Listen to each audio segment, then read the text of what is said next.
जय मूल निवासी की बैठक आपके द्वारा की गई है, आप लोगों के द्वारा क्या कुछ मामला है और किस मांगों को लेकर आज ज्ञापन दिया जा रहा है? बहुत बहुत धन्यवाद। कई बार देखा गया है कि इस देश का मीडिया हमारे पास आना पसंद नहीं करता, लेकिन आप लोग आए हैं, इसके लिए आप धन्यवाद के पात्र हैं। हमारे दुख दर्द को जाना, इसलिए हम लोग उनकी बात सुनने आए हैं।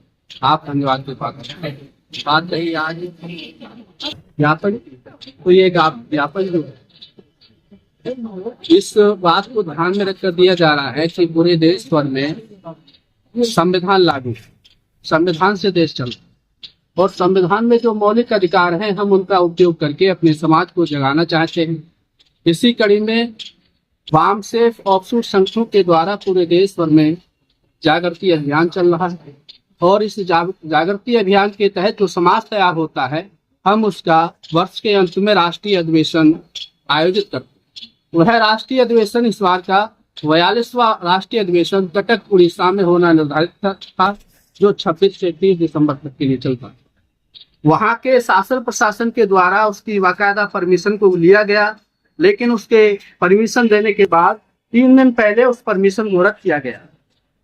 अगर परमिशन को रद्द किया गया तो इसका मतलब है हमारे मौलिक अधिकार का हनन किया है। अगर इस अधिकार का हनन किया है तो हमें अपनी आवाज बुलंद करनी होगी।